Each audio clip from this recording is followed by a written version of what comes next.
11 বাজারের লোকেরা রে,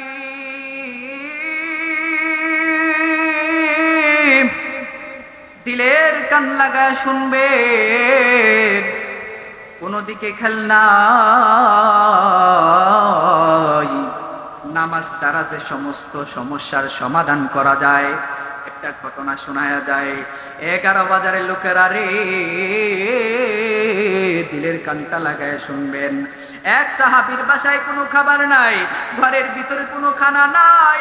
এরকম ভাবে বিবিকে ডাক দিয়ে বলতেছে, বিবি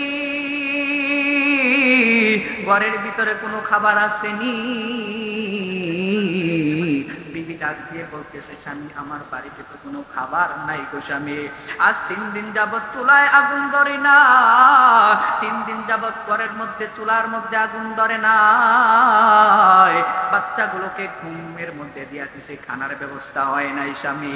আমি 3 দিন যাবত খানা খাই নাই, দেখেন পেটের ভিতরে পাথর বাইদা রাখছি গো স্বামী। আপনি একটু যান রাসূলের দরবারে যায়া আমাদের হালতকে একটু বলেন, রাসূলের কাছে আমাদের এই হালতকে একটু জানান যে আমরা কয়েকদিন যাবত কোনো খানা খাই নাই, একটু রাসূলের কাছে যায়া জানান। রাসূল এরকম ভাবে সাহাবী বিবিকে বলতেছে, হ্যাঁ বিবি তুমি ঠিক বলেছো। সাহাবী একটা দৌড় মারছে রাসূলের দরবারে, যা রাসূলকে ডাক দিয়ে বলতেছে, ইয়া রাসূলুল্লাহ, ইয়া হাবিবাল্লাহ, আজকে আমি 3 দিন যাবত কোনো খানা খাই নাই গো রাসূল। আজকে আমি 3 দিন যাবত কোনো খানা খাই নাই, আমার বিবি খানা খায় নাই, আমার বাড়ির কেউ খাবার খায় নাই, 3 দিন যাবত চুলার ভিতরে আগুন ধরে নাই। ইয়া রাসূলুল্লাহ, আমাদেরকে সাহায্য করেন ইয়া রাসূলুল্লাহ। আল্লাহ যেন এরকম ভাবে আমাদের একটু সাহায্য করেন, আমরা যেন খেতে পারি। আল্লাহ রাসূল ডাক দিয়ে বলতেছে, এ বোকা সাহাবী, বলো তো দেখি রিজিকের মালিক কে? আপনারা বলেন তো দেখি, রিজিকের মালিক কে? আল্লাহ। রিজিকের মালিক কে? আল্লাহ। এরকম ভাবে রাসূল ডাক দিয়ে বলতেছে, এ সাহাবী, যাও যাও যাও আল্লাহর কাছে যাও, আল্লাহ রাব্বুল আলামিন তোমার রিজিকের সমস্যা দূর করে দিবে। সুবহানাল্লাহ বলেন। এরকম ভাবে সাহাবী রাসূলের কথা শুনে বাড়ির দিকে রওনা দিছে। বাড়িতে যায়া বিবিকে ডাক দিয়া বলতেছে, এ বিবি, রাসূলের দরবারে গিয়েছিলাম। বিবি ডাক দিয়া বলে, কি দিয়েছে কি দিয়েছে? এরকম ভাবে ওই সাহাবী ডাক দিয়া বলে, কয় কোনো কিছু দেয় নাই। কি বলেছে? কয় আল্লাহর কাছে চাইতে বলেছে, আল্লাহ রাব্বুল আলামিন তার রিজিকের সমস্যা দূর করে দিবে। সুবহানাল্লাহ বলেন। এ মুসলমান ইমানদারের দল, কোন দিকে খেল নাই। এরকম ভাবে বাড়ি থেকে এর সাহাবী ডাক দিয়ে বলতেছে, এ বিবি, যাও নামাজের মধ্যে দাঁড়ায়া যাও, আল্লাহর কাছে চাও, আল্লাহ রাব্বুল আলামিন তোমার রিজিকের সমস্যা দূর করে দিবে। এরকম ভাবে সাহাবী বাড়িতে মসজিদের দিকে গেছে। মসজিদের যায় এরকম ভাবে নামাজ পড়েছে। 1 দিন গেছে, 2 দিন গেছে, 1 দিন হয়ে গেছে, 2 দিন হয়ে গেছে, রিজিকের কোনো ফয়সালা হয় না। বাড়িতে খানা নাই। এরকম ভাবে দুঃখী মন নিয়ে বাড়িতে আসছে। বাড়িতে আসার পর এরকম ভাবে ওই সাহাবী তার স্ত্রীকে বলতেছে যে, কয়েকদিন যাবত তো আবার খানার কোনো ফয়সালা হলো না, নামাজ তো পড়লাম, খানার তো কোনো ফয়সালা হলো না। এরকম ভাবে বিবি আবার বলতেছে, আপনি আরেকবার যান রাসূলের দরবারে, রাসূলের দরবারে যায় আবার একটু জানান যে আল্লাহ পাক রব্বুল আলামিন যেন তার রিজিকে আবার। রাসূল আবার গেছে রাসূলের দরবারে, সাহাবী আবার গেছে রাসূলের দরবারে, যায় বলতেছি, ইয়া রাসূলুল্লাহ, ইয়া রাসূলুল্লাহ, আমি তো নামাজ পড়েছি কিন্তু রিজিকের ফয়সালা তো হয় নাই। কি রিজিকের ফয়সালা হয় নাই? এরকম ভাবে সাহাবী রাসূলের দরবারে গেছে। রাসূল বলতেছে, আরে বোকা, তুমি সুন্দরভাবে ওযু করো, আবার আল্লাহর কাছে চাও, দেখবা তোমার রিজিকের সমস্যা দূর হয়ে যাবে। সুবহানাল্লাহ। সাহাবী রাসূলের কথা শুনিয়া বাড়ির দিকে দৌড় দিছে। বাড়িতে যাওয়ার পর রাসূল বাড়িতে যাওয়ার পর বিবিকে ডাক দিয়ে বলতেছে, বিবি,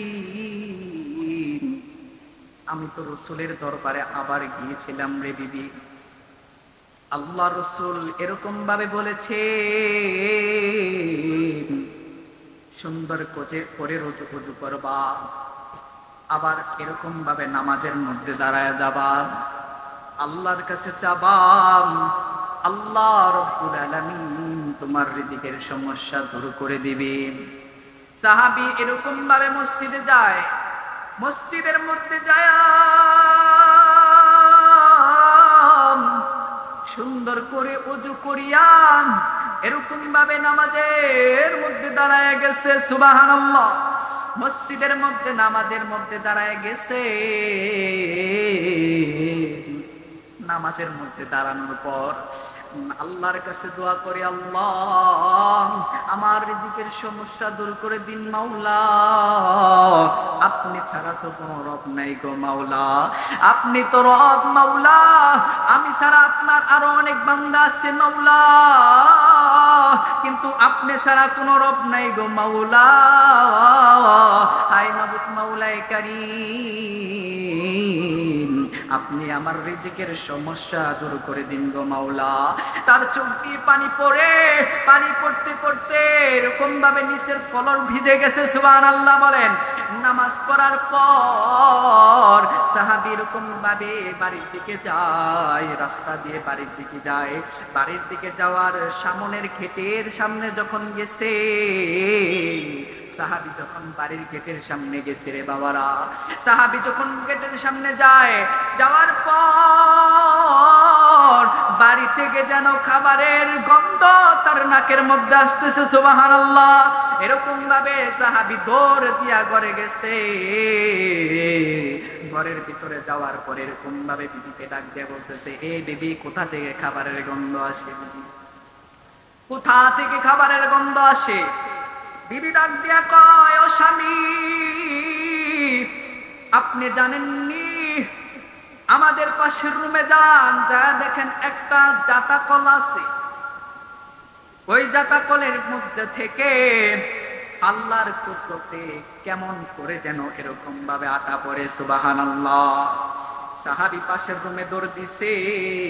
দৌড় দেওয়ার পর ঘরের মধ্যে যায়া সমস্ত আসবাবপত্রগুলো বুঝাই করছে।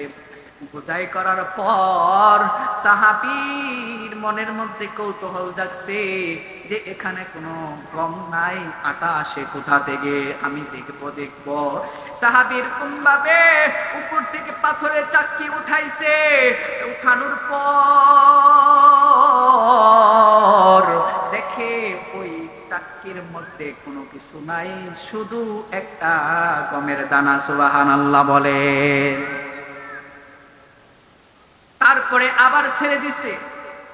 ছেড়ে দেওয়ার পর আর আটা বের হয় না।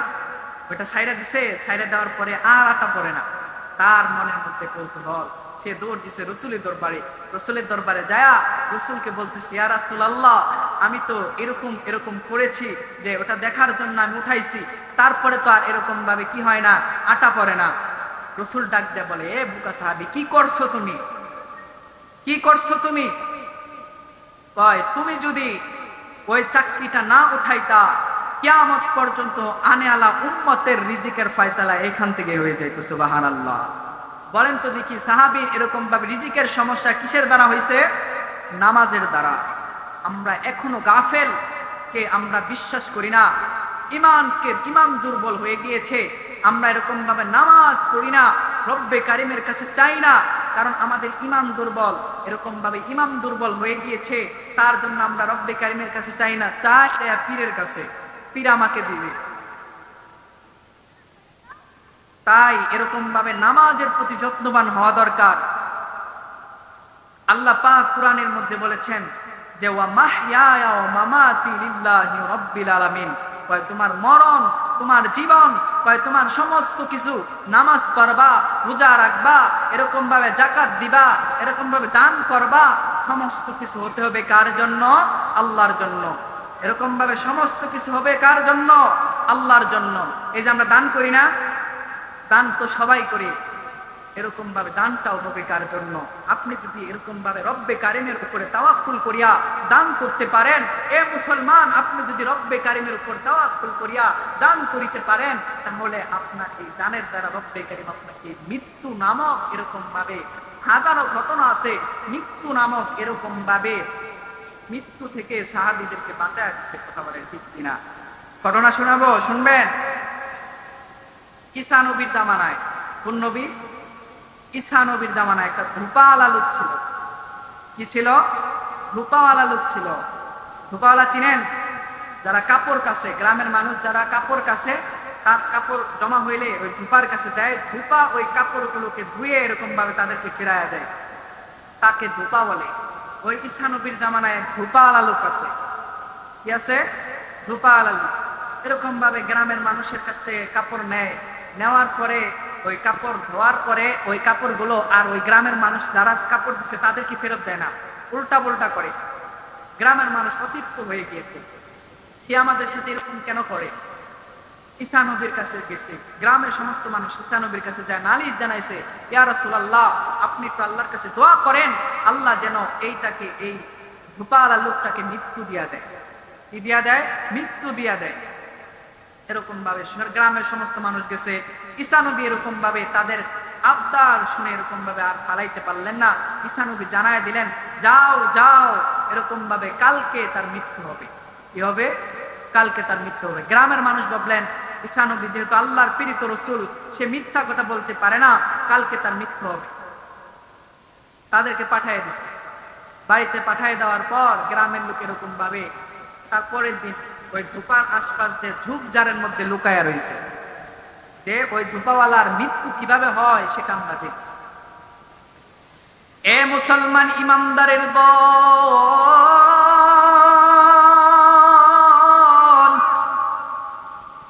কোন দিকে খেয়াল নাই, দিলের কান লাগায় শুনবে।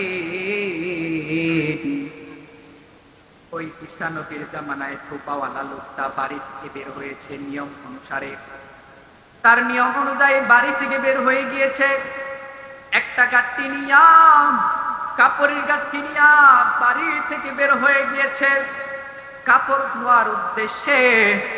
ধূপার দিকে যায়, রাস্তা দিয়ে এরকম ভাবে ধূপাওয়ালা লোকটা যায়, রাস্তা দিয়ে যাইতেছে, রাস্তার মাঝে দেখে একটা ফকির লোক শুয়ে রইছে। সুবহানাল্লাহ, একটা ফকির লোক শুয়ে রইছে।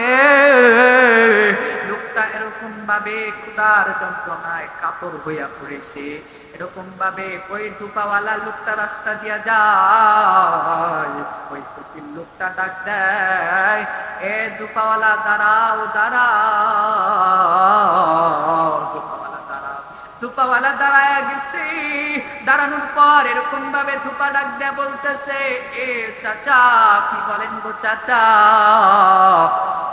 ওই ফকির লোকটা ডাক দিয়ে বলতেছে, এ ধূপাওয়ালা, জানো জানো জানো, আমি আজকে 3 দিন যাবত কোনো খাবার খাই নাই, আমি 3 দিন যাবত অনাহারে আছি, আমি 3 দিন যাবত কোনো খাবার খাই না। তোমার কাছে যদি কোনো খানা থাকে আমাকে দাও দাও দাও। এরকম ভাবে ধূপাওয়ালার লোকটার মনের মধ্যে মায়া এসে গেছে, দিলের মধ্যে মায়া এসে গেছে। মা আসার পর সে খাওয়ার জন্য 3টা রুটি নিয়েছিল। কয়টা রুটি? 3টা রুটি নিয়েছিল। 3টা রুটি থেকে একটা রুটি তাকে দান করে দিয়েছে। দান করে দেওয়ার পর ওই ফকির লোকটা তার জন্য আল্লাহর কাছে দোয়া করেছে, আল্লাহ তার জিন্দেগীর সমস্ত গুনাহকে আপনি মাফ করিয়া দিন। সুবহানাল্লাহ। এই দোয়া শুনিয়া ধূপাওয়ালা লোকটার মনের মধ্যে আনন্দ হয়েছে। আনন্দ হওয়ার পর সে 2য় নাম্বার রুটিটাও এরকম ভাবে ওই ফকির লোকটাকে দিয়া দিছে।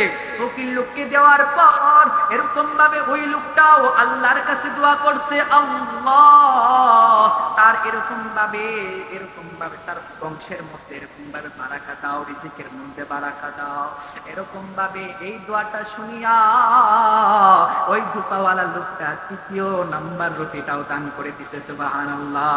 তৃতীয় নাম্বার রুটি দান করে দেওয়ার পর এরকম ভাবে ওই ফকির লোকটা আল্লাহর কাছে দোয়া করছে, আল্লাহ তুমি তার এরকম ভাবে হায়াতের মধ্যে তৈবা দাও, তার হায়াতকে বাড়ায় দাও।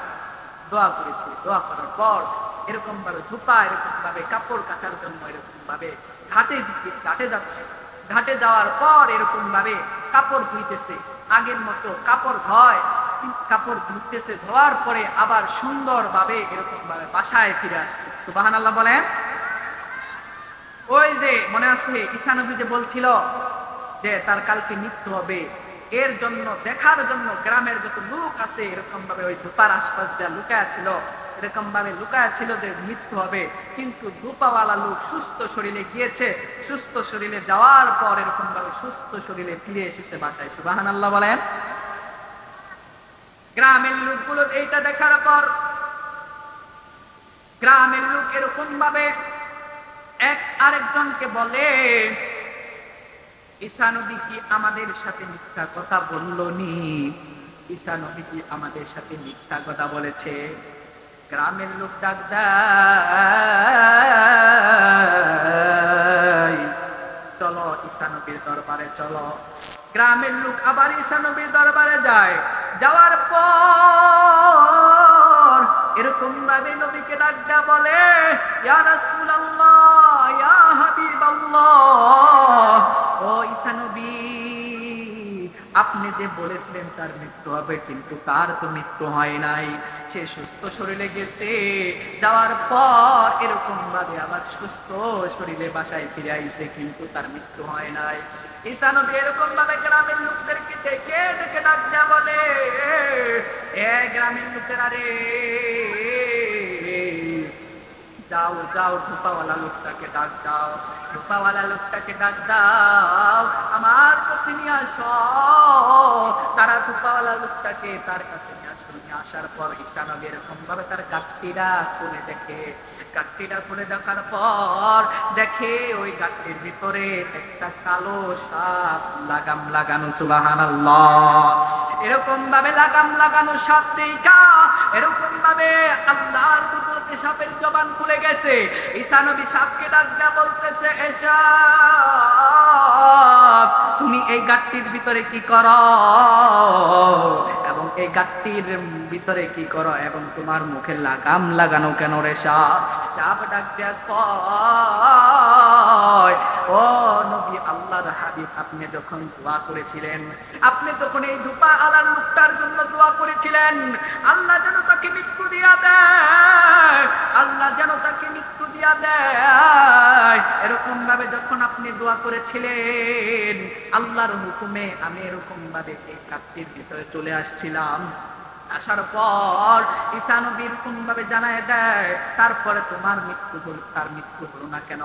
হয় এই ধূপাওয়ালা লোকটা যখন বাড়ি থেকে বের হয়ে গিয়েছে কাপড় ধোয়ার জন্য, এরকম ভাবে ঘাটের দিকে যায়। ঘাটের দিকে যাওয়ার জন্য যখন বের হইছে, রাস্তার মধ্যে দেখে ফকির। ওই ফকির লোকটা ক্ষুধার্ত ছিল। এই আল্লাহর হুকুমে আল্লাহর উপর তাওয়াক্কুল করিয়া এরকম ভাবে তাকে ক্ষুধার জন্য 3টা রুটি দান করিয়া দিয়েছে। সুবহানাল্লাহ। রুটি দান করে দেওয়ার পর এরকম ভাবে ওই ফকির মিসকিন লোকটা আল্লাহর দরবারে দোয়া করছে। কি দোয়া করেছে জানেননি? এরকম ভাবে দোয়া করছে, আল্লাহ তার হায়াতকে বাড়ায়া দাও। সুবহানাল্লাহ বলবেন না? তার হায়াতকে বাড়ায়া দাও, এরকম ভাবে হায়াতকে বাড়ায়া দাও। তারপরে এরকম ভাবে আসমান থেকে ফেরেশতা পাঠায়া, আল্লাহ রাব্বুল আলামিনের হুকুমে আসমান থেকে ফেরেশতা পাঠায়া আমার মুখের মধ্যে লাগাম লাগায়া দিছে। সুবহানাল্লাহ বলেন। তারপর থেকে আমি আর দংশন করতে পারি নাই, কারণ সে আল্লাহর এরকম ভাবে আল্লাহর হুকুমে আল্লাহর জন্য এরকম ভাবে সে কি করেছিল? রুটি দান করেছিল। কারণ আমরা আল্লাহর জন্য করতে হবে। কি করতে হবে? আল্লাহ প্রথমে বলছে, ওয়া মাহইয়ায়া ওয়া মামাতি লিল্লাহি রাব্বিল আলামিন। তোমার জীবন, তোমার মরণ সমস্ত কিছু হবে কার জন্য? আল্লাহর জন্য। এই যে দান করেছে দুপাওয়ালা, পাচ্ছে কিসের কারণে? তাওয়াক্কুল করেছিল কার উপরে? আল্লাহর উপরে। তাওয়াক্কুল করার কারণে এরকম ভাবে দান করেছিল, আল্লাহ পাক রব্বুল আলামিন মৃত্যুর হাত থেকে বাঁচায় দিয়েছিল। প্রথমে নামাজ পড়েছিল সাহাবী, রব্বে কারিমের কাছে চেয়েছিল, রব্বে কারিমের জন্য নামাজ পড়েছিল। রব্বে কারিমের জন্য নামাজ পড়ার কারণে রব্বে কারিম তার রিজিকের সমস্যা দূর করে দিয়েছে। কথা বলেন ঠিক কিনা? এরকম ভাবে আমাদের সমস্ত কিছু করতে হবে কার জন্য? আল্লাহর জন্য। করব তো ইনশাআল্লাহ করব। তাহলে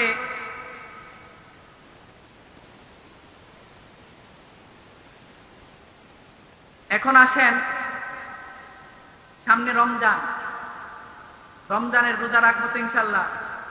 রাখবো না? রমজানের মধ্যে রোজা রাখবো, তারাবি পড়বো, এরকম ভাবে কোরআন তেলাওয়াত করব। মনে রাখবেন, আমল করার জায়গা হলো দুনিয়া। কথা বলেন ঠিক কিনা? আমল করতে হবে দুনিয়াতে। মৃত্যুর পরে আপনি যতই আমল করেন না কেন, মনে রাখবেন আপনাকে একটা নেকিও দেওয়া হবে না। আপনি মরার পরে যদি আপনি হাজারো রব্বে কারিমের কাছে বলেন, আল্লাহ আমাকে নেক কাজ করার সুযোগ দাও, আল্লাহ কি সময় দিবে? দিবে না। কারণ নেক কাজ করার জায়গা হলো দুনিয়া। কথা বলেন ঠিক কিনা? নেক কাজ দুনিয়াতে নেক কাজ করলে যে সওয়াব হয়, আখিরাতের মধ্যে নেক কাজ করলে যে সওয়াব হয় না। একটা ঘটনা শোনাবো, শুনবেন? শুনতে রাজি আছেন? আমরা কোরআন পড়ি না? দেখেন, এক লোক কবরের মধ্যে মৃত্যুর পরে ৪,৫০০ বছর যাবত কোরআন তেলাওয়াত করেছে। আল্লাহ পাক রব্বুল আলামিন একটা নেকিও দেয় না। আর আপনি দুনিয়াতে বসে একবার সুবহানাল্লাহ বলবেন, আল্লাহ পাক রব্বুল আলামিন আপনি জান্নাতের মধ্যে একটা গাছ সৃষ্টি করে দিবে। ওই গাছের ছায়া যত দূর পর্যন্ত যাবে, একটা ঘোড়া দৌড়াইয়া দেওয়া হবে। সেই ঘোড়াটা জান্নাতের সময় অনুযায়ী ২০০ বছর দৌড়ানোর পরও ওই ছায়া অতিক্রম করতে পারবে না। সুবহানাল্লাহ বলেন না? ১১ বাজারের লোকেরা দিনের কানটা লাগায় শুনবেন, কোন দিকে খেল নাই, মনোযোগ সহকারে শুনবেন। দুনিয়াতে আমল করার জায়গা, আখিরাতে আমল করার জায়গা নয়। একটা ঘটনা শোনায়া যায়, এ মুসলমান ইমানদারের দল। এক লোক এরকম ভাবে বাড়ি থেকে সফরের উদ্দেশ্যে বের হয়েছে। সফরের উদ্দেশ্যে বের হয়েছে, বাড়ি থেকে বের হয়ে গিয়েছে।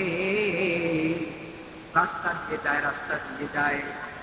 রাস্তা দিয়ে যাওয়ার পরে রাস্তার পাশে দেখে একটা কবরস্থান, একটা গোরস্থান।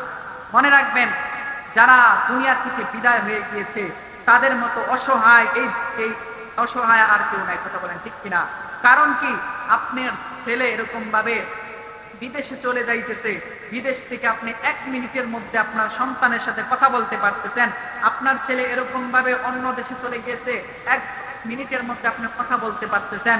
কিন্তু আপনার ঘরের পাশে আপনার বাবা শুয়ে আছে, আপনার মা শুয়ে আছে, আপনার সন্তান শুয়ে আছে, আপনার স্ত্রী শুয়ে আছে, তাদের খবর আপনি কিন্তু নিতে পারতেছেন না। কথা বলেন ঠিক কিনা?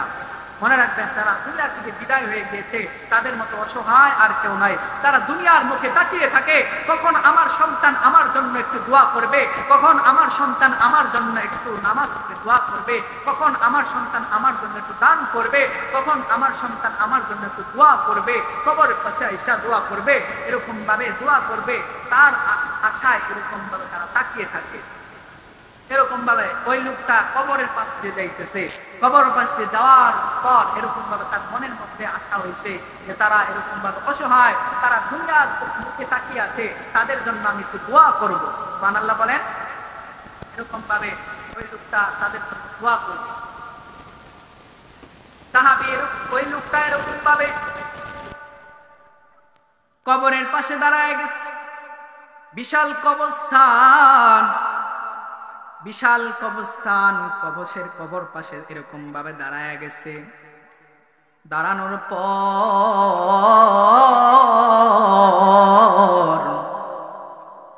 আল্লাহর কাছে দোয়া করতেছে, 2টা হাত তুলে দোয়া করে, আল্লাহ এরকম ভাবে দোয়া করতেছে। দোয়া করার সময় এরকম ভাবে কোথা থেকে যেন কোরআনের আওয়াজ আসতেছে, সুবহানাল্লাহ। দোয়া করার সময় সুমধুর কণ্ঠে কে যেন গুনগুনায়া কোরআন পড়ে। এরকম ভাবে সে জলদি করে দোয়া থামিয়ে এরকম ভাবে চারদিকে দেখে কোথাও মানুষ নাই, কে কোরআন তেলাওয়াত করে। চারদিকে কোনো মানুষ নাই, কেউ নাই। কে যেন এত মধুর কণ্ঠে কোরআনের তেলাওয়াত করতেছে। সে আশেপাশে যায়, কেউ কাউকে খুঁজে পায় না। হঠাৎ করে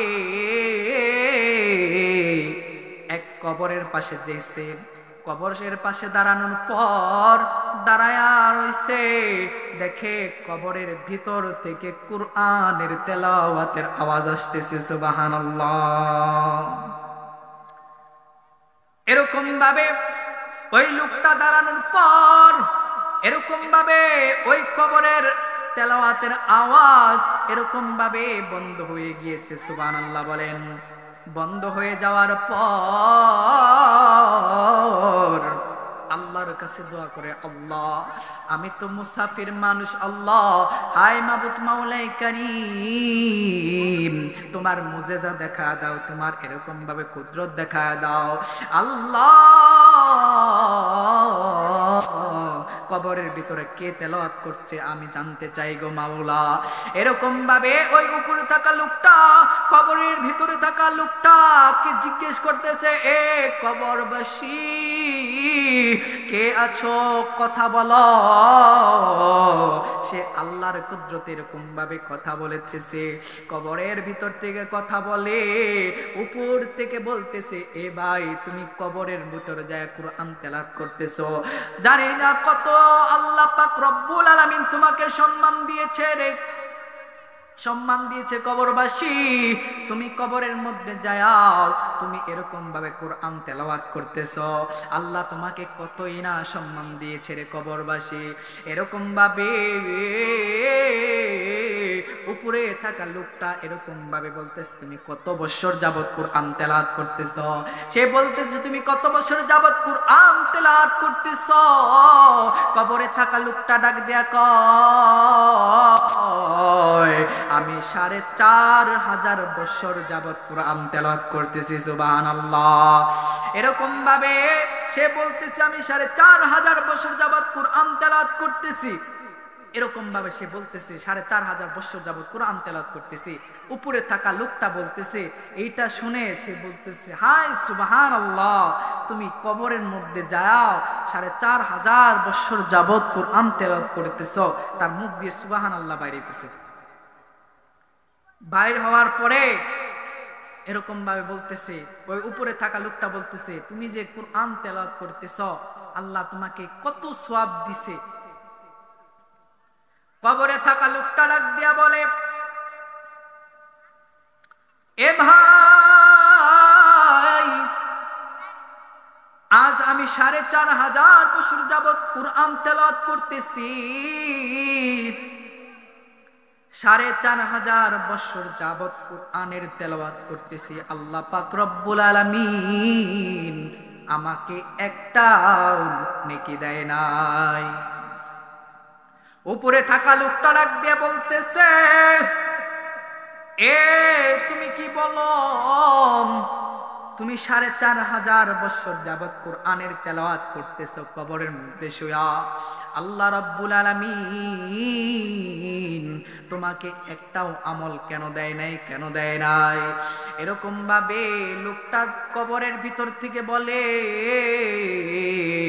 এ ভাই শুনো শুনো শুনো, দুনিয়া হলো আমল করার জায়গা, কবর আমল করার জায়গা না। এরকম ভাবে বলছে।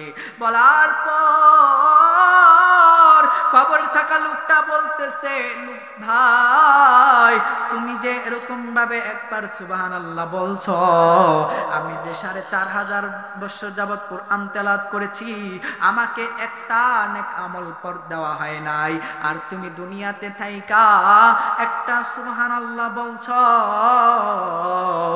আল্লাহ তোমাকে এরকম ভাবে জান্নাতের মধ্যে তোমার জন্য একটা গাছ সৃষ্টি করে দিয়েছে। সেই গাছটার ছায়া এত লম্বা হবে, কত লম্বা হবে, জান্নাতের মধ্যে একটা তেজস্ব ঘোড়া ছেড়ে দেওয়া হবে, জান্নাতের সময় অনুযায়ী 200 বছর ওই ঘোড়াটা দৌড়ানোর পর ওই ছায়া অতিক্রম করতে পারবে না। একবার সুবহানাল্লাহ বলছেন, আল্লাহ রাব্বুল আলামিন এত নেকি দিয়েছে, আর এরকম ভাবে সে 4500 বছর কোরআনের তেলাওয়াত করতেছে, আল্লাহ রাব্বুল আলামিন তাকে একটা নেক আমল দেয় না। কারণ কি বলেন? আমল করার জায়গা হলো দুনিয়া। মৃত্যুর পরে আপনি যতই এরকম ভাবে চেষ্টা করেন না কেন, একটা নেক আমল দেওয়া হবে না। মৃত্যুর পরে আল্লাহ পাক রব্বুল আলামিন মাহশারের ময়দানে যখন বান্দাদেরকে জিজ্ঞেস করবে, এ বান্দারা নামাজ পড়েছ? এরকম ভাবে যারা নামাজ পড়ে নাই তারা 4 হাত পা উঁচা করে বলবে, হ্যাঁ আল্লাহ নামাজ পড়ছি। যারা পড়ে নাই দুনিয়াতেও এরকম ভাবে, তারা যারা মসজিদে আসে না, তারা এরকম ভাবে ইমাম সাহেবের ভুল ধরে, কথা বলেন ঠিক কিনা? যারা নামাজ পড়ে নাই এরকম ভাবে মাহশারের কিয়ামতের ময়দানে আল্লাহর সামনে হাশরের ময়দানে বলবে, আল্লাহ হ্যাঁ আমরা নামাজ পড়েছি। আল্লাহ তখন বলবে, যদি দুনিয়াতে নামাজ পড়ে থাকো একটা সিজদা দিয়া দেখাও, একটা সিজদা দিয়া দেখাও। এরকম ভাবে যারা দুনিয়াতে নামাজ পড়বে তারা সিজদা দিতে পারবে, আর যারা নামাজ পড়তে পারবে না তাদের পা গুলো লোহার মতো শক্ত হয়ে যাবে, কোমর শক্ত হয়ে যাবে, বাঁকা হবে না, কথা বলেন ঠিক কিনা? আল্লাহ রাব্বুল আলামিন ফেরেশতাদেরকে ডাক দিবে, এ ফেরেশতারা যা যা যা তাদেরকে উপর করে জাহান্নামের মধ্যে দিয়া। তাদেরকে যখন জাহান্নামে সসরায় নিয়ে যাওয়া হবে, জাহান্নাম হা করে তাকিয়ে থাকবে, কখন জাহান্নামীদেরকে দিবে আমার পেটের ক্ষুধা আমি মিটাবো, কখন জাহান্নামীদেরকে দিবে কখন আমার এই আগুনের মধ্যে ফালাবে, কখন আমার আশা তৃপ্তি মিটবে। এরকম ভাবে জাহান্নামীকে যখন সিসরা জাহান্নামের দিকে নিয়ে যাওয়া হবে, জাহান্নামের মধ্যে ফালানোর পর দেখবেন যদি কোনো মানুষ দুনিয়াতে চুরি করে, ডাকাতি করে, তাকে এরকম ভাবে দুনিয়াতে টিটকারি দেয় না? তাকে এরকম ভাবে টিটকারি দেওয়া হয়, চোর বলে টিটকারি দেওয়া হয়, এরকম ভাবে পিটনে দেওয়া হয়, জুতার বাড়ি দেওয়া হয়, তাকে বেইজ্জতি করা হয়। এরকম ভাবে ওই জাহান্নামীকে তখন জাহান্নামের মধ্যে ফালানোর পর এরকম ভাবে জাহান্নামের ফেরেশতারা ওই জাহান্নামীকে বলবে, টিটকারি মেরে মেরে বলবে, এ জাহান্নামী তুই জাহান্নামের মধ্যে আসলি কে? তোর কাছে কি রাসূল যায় নাই? তোর কাছে কি নবী যায় নাই? তোর কাছে কি আল্লাহর দিন পৌঁছে নাই? তোর কাছে কি এরকম ভাবে কোরআনের জাহান্নামের ভয়ঙ্করের কথা বলা হয় নাই? তোর কাছে কি বলা হয় নাই জাহান্নামের মধ্যে আগুন আর আগুন, সেইখানে কোনো শান্তি নাই? তোকে কি বলা হয় না? এরকম ভাবে জাহান্নামী বলবে না তখন আমি জাহান্নামের মধ্যে আসছি, আমি দুনিয়াতে চুরি করেছি এর জন্য জাহান্নামের মধ্যে আসছি, এটা বলবে না যে আমি জেনা করেছি এর জন্য জাহান্নামের মধ্যে আসছি। জাহান্নামী বলবে না আমি দুনিয়াতে ডাকাতি করেছি, ফিতনা ফাসাদ ছড়িয়েছি এর জন্য জাহান্নামের মধ্যে আসছি। জাহান্নামী বলবে আমি দুনিয়াতে নামাজ পড়ি নাই এর জন্য জাহান্নামের মধ্যে আসছি। আমাদেরকে নামাজ পড়তে হবে, আমাদেরকে নামাজ পড়তে হবে। আমরা যাই করি না কেন, যত বড় এরকম ভাবে পীর সাহেব হই না কেন, নামাজ ছাড়া গতি নাই, কথা বলেন ঠিক কিনা? কারণ কি আল্লাহ পাক রব্বুল আলামিন এরকম ভাবে নামাজ পড়নেওয়ালাদেরকে জান্নাত দিবে, কথা বলেন ঠিক কিনা? নামাজ পড়বেন, এরকম ভাবে সমস্ত সমস্যার সমাধান করবে কে? আল্লাহ। আল্লাহ বলতেছে কুল ইন্না সলাতি ওয়া নুসুকি ওয়া মাহইয়ায়া ওয়া মামাতি লিল্লাহি রাব্বিল আলামিন। আল্লাহ বলতেছে তোমার কুরবানি, তোমার নামাজ, তোমার এরকম ভাবে হায়াত, তোমার মরণ, তোমার এরকম ভাবে জীবন, এরকম ভাবে সমস্ত কিছু হতে হবে কার জন্য? কয় তোমার নিয়ত যদি সঠিক থাকে, তোমার এরকম ভাবে আল্লাহ পাক রব্বুল আলামিন তোমার নামাজ দ্বারা সমস্ত সমস্যার সমাধান করে দিবে। যার জন্য আমরা খাটাখাটনি করি, এই রিজিকের সমস্যা দুনিয়াতে দূর করে দিবে, আর শেষমেশ এরকম ভাবে বান্দাকে খুশি করে দিবে জান্নাত দিয়ে। কথা বলেন ঠিক কিনা? পড়বো তো, নামাজ পড়বো ইনশাআল্লাহ, চেষ্টা করবো। আল্লাহ পাক রব্বুল আলামিন আমাদের সবাইকে নামাজ পড়ার তৌফিক দান করুক। ওয়া আখিরি দাওয়ানা আলহামদুলিল্লাহি।